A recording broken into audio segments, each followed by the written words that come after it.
Hi, and welcome back to Inside Tracks. We do a website, we have YouTube channels, and we have a newsletter that you can join for free.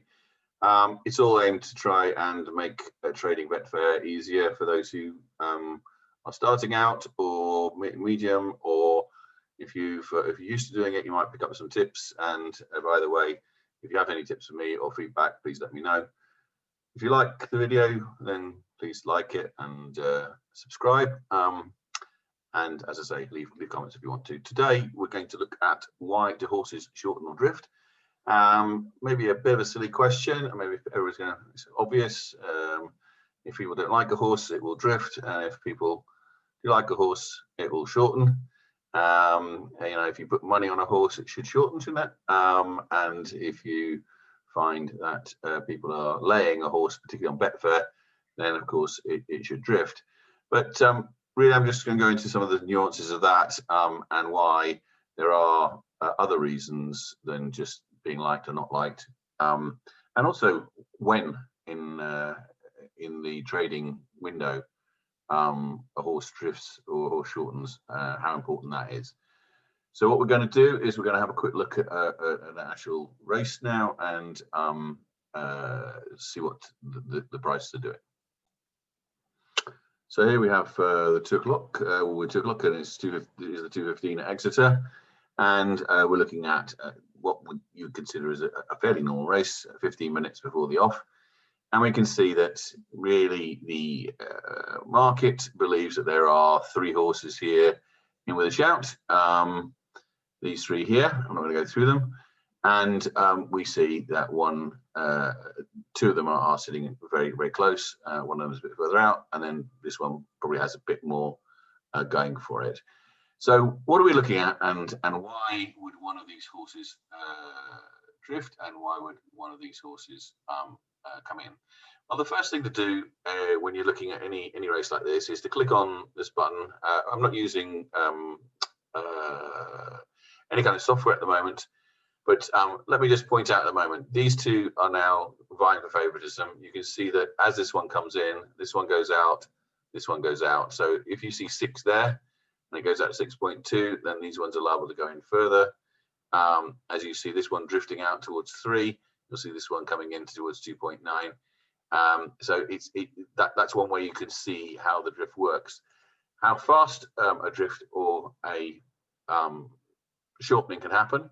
We'll have a quick look. We want to see whether there's more money on this horse. So you should look at the on selection. You see £37,000 on this horse at the moment.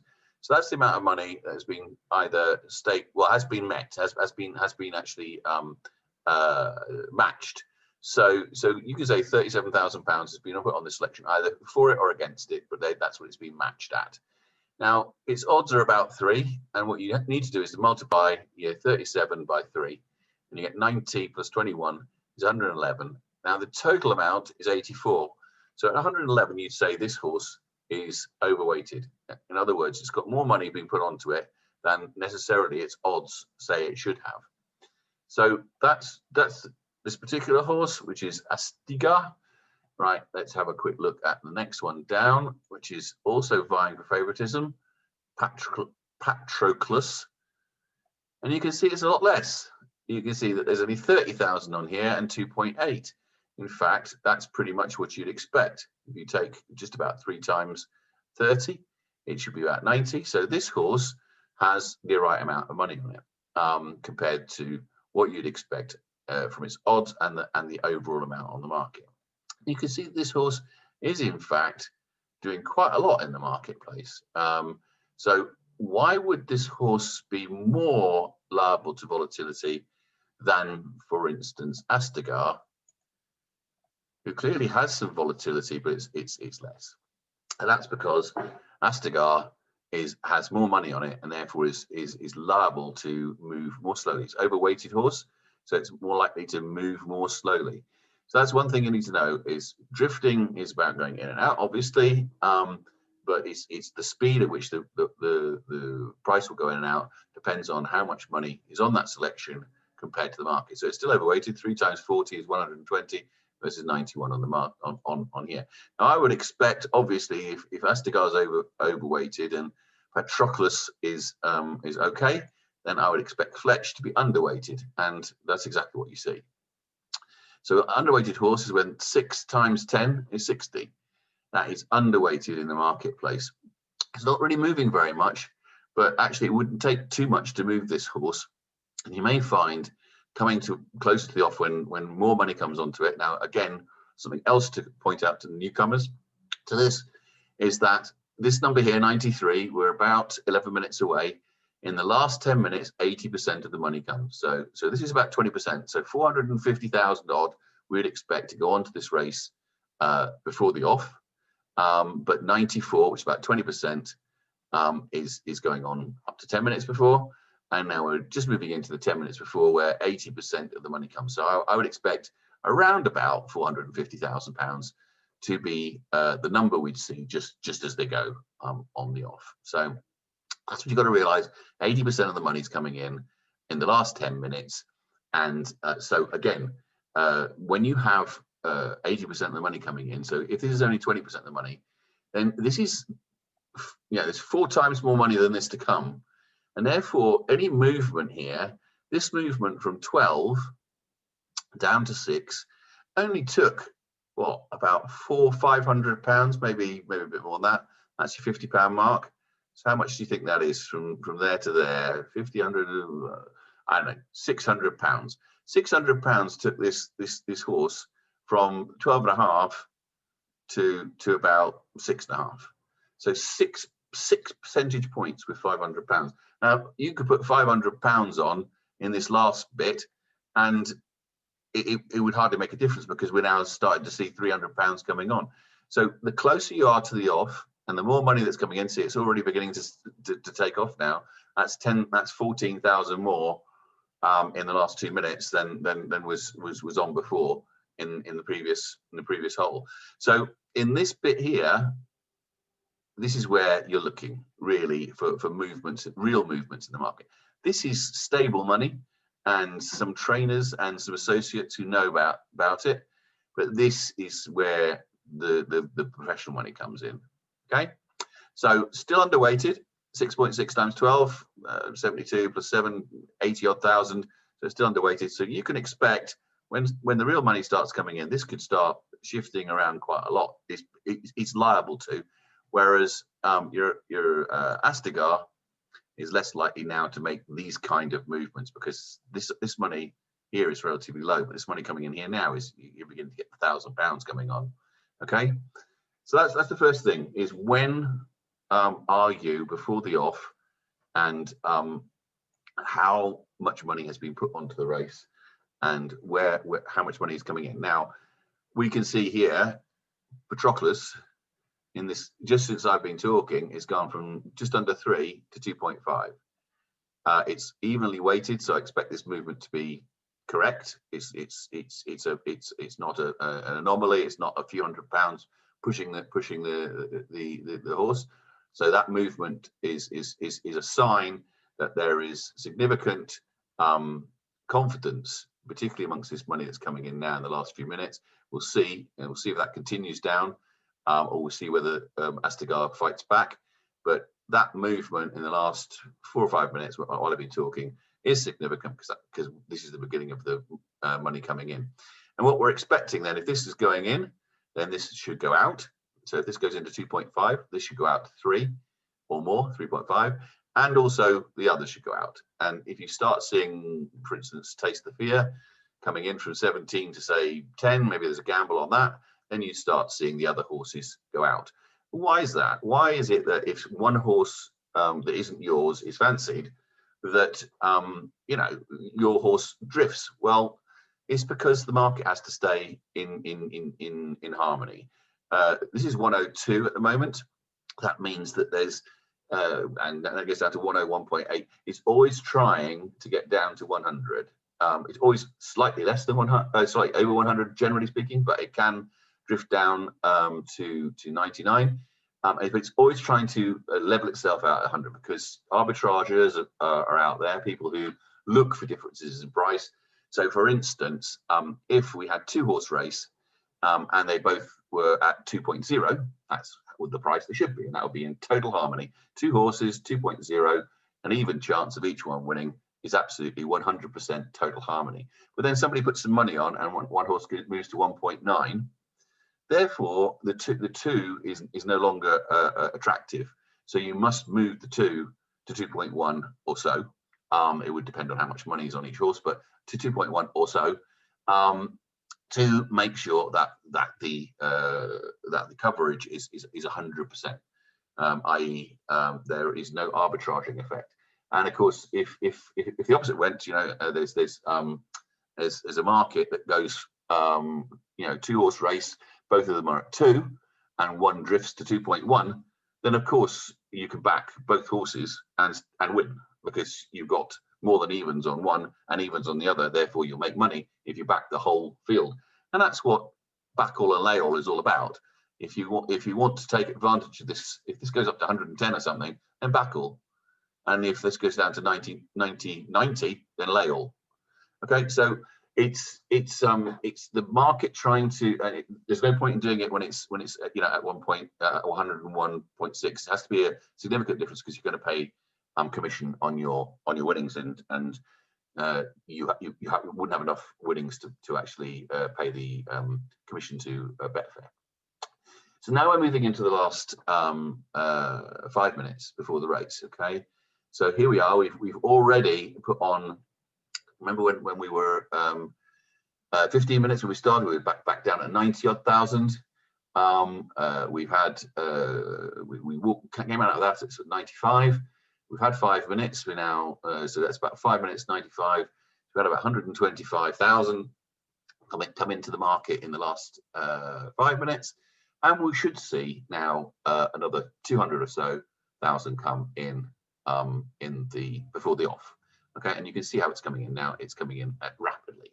So we're talking about 1,000 or 2,000 a second, and that might even rise to more than that. So now it's beginning to see the market really changing. You can see that Fletch which is very underweighted. As I told you, it could move, and what's happened? It could move under the weight of money coming in, and what we're seeing is that was quite flat, wasn't it? And I said, if something goes, this will move fast. There you go. Out it's gone, because the other 2 horses in the race, the 2 market leaders, have both been fancied. So they've both come in. They've tightened up. More money's come for them. This one is still. Oh no, it's coming up now. Can you see? 2.5 times 120 is it's more likely. This is getting more weight on this horse, and it's coming in. So there's more people fancying Patroclus than before. And Astigar, which is overweighted, 124 again. So 124, 130. So actually, we're seeing a slight difference now, aren't we? We're seeing them both the same weighting. They're both quite fancy, both moving in. And now we're beginning to see the money coming in the last 10 minutes. This one is beginning to drift. And what we should see as a result of this one drifting is this one beginning to come back in again. So this is why your horses drift, and this is why your horses shorten. You see something in here. None of these other horses, for instance, Taste of Fear, remember I was talking about, it was something like 15 or 16 when I started. Now it's 18, so that's drifting.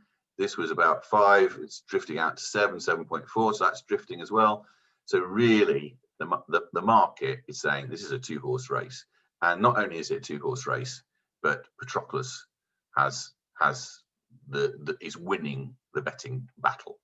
So if you were a man who wanted to follow the money, and you said, and you don't care really about knowing the form and anything else, you just think, I'm going to follow the money because this is professional money, they know what they're talking about, then you would start saying, this is the one to be on. This is drifting the right way. As I said, you're seeing this one drifting out now as this one's coming in. I'll drift back in again because it's gone back out to 2.56, so this should come back into 2.9, and it goes back to 2.48, so it goes out to 3.3, and you're seeing the effect. Now this one's coming in again, Fletch.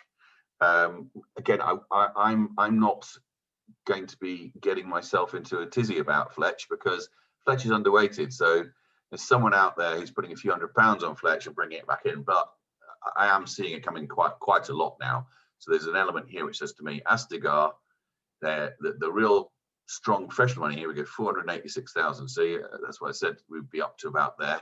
So you can see enormous amounts of money coming in at the end here. 5,000, 2,000. Yeah, this is quite a lot of money to come on to this race. I was expecting 450, 500, and we're now at 530. We've got a minute to go to the off. So what we can see is that this horse, Astigar, is now not fancied. Clearly, the money is saying no. We can see Patroclus is really fancied a lot, because that started off at around about 3, is now at 2.3. So they really like Patroclus, and it's an overweighted horse, so it's more difficult to move that horse. They're really not liking this one, Astigar. There's something, legs falling off that one. And Fletch has come in, has gone out, not surprisingly, under fairly small amounts of money. So we saw it drifting. So we're seeing quite a lot of movement with Fletch under relatively small amounts of money. 5 times 67 is 335. It's still an underweighted horse. So even though this is fancied, it's fancied by less money and less surety than Patroclus. Now, as you can see, here we go. We're in play now. We had 550,000. This is more than I thought. So you see that a lot of the money, 550,000. We had about 100,000 in the first, up to the last 10 minutes. We had another 150,000 come on, and then we've seen 400,000 come on after that. So that's why your horse drifts. That's why we're going to see this one. Probably Astigar's going to have to do something, because it's still drifting even in running. So there's something that I don't like about it. I don't know what it is. Someone somewhere doesn't like it, and we've seen this one even shorten more during running. So obviously they like the way the in-running boys like the way it's going.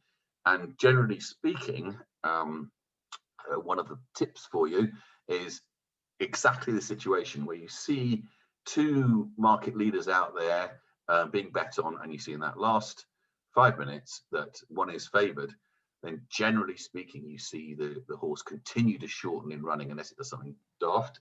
Obviously, they can do things that are daft, but in running, they will shorten more. So if you were a betting man, you would have gone, okay, fine. I see this shortening. I see the professional money's on it. Let's have a small dab. Let them go in running and see it shorten, and then take some money out of the market, and you'll make a nice trade there. You could have made a 0.3 difference. Very, very nice trade. Or equally, it's more risky, but equally you could have said Astigar drifting like a boat, gone from sort of 2.6 or so at the lowest, went right out to its starting price is from 2.6. Its starting price was 3.7, and it's now already gone out to 5. You could have laid it at 3.5 and made a couple of points in the lay bet. So that's the way it could have happened. I don't know whether you fancy it, but I'm just going to stick with this. I might even go to the live action just to see what's going on, to see whether what we're seeing here is correct. So surprised if unless Patroclus does something strange. Unless Patroclus does something strange, that it won't be there or thereabouts in the finish. Astigar not fancied, so we think that's going to happen, and Fletch underweighted, but with a bit of money going on it. So you would expect, from the betting, you'd expect Patroclus to win, and Fletch and Astigar to fight out the second places. Now, of course, that's not the way it always happens. Something doesn't jump the fences correctly. Market sentiment doesn't, as you well know, does not always come out into the results, and that's why we're traders, because we don't necessarily we want to do the trade. So we want to do the trade from, for instance, on Patroclus from 2.3 to 2 in the first couple of furlongs to take our money, don't we? Because then we don't worry whether Patroclus is winning or not.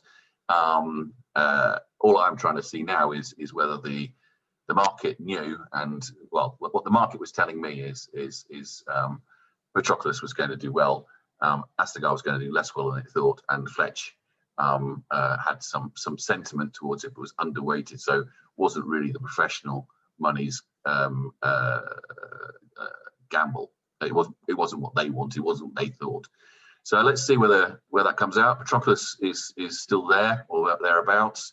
We've got something here that's falling out. So it's a 2-horse race, as we thought. Is Patroclus going to win it, or no? It doesn't look like it, and it looks like Astigar's going to win. But there you go. Well, maybe not. What a good race! What a good race! There you go. Patroclus did win. They knew something. They knew he liked it. So exactly as we thought from the betting. The betting, we thought the professional money was coming in for Patroclus.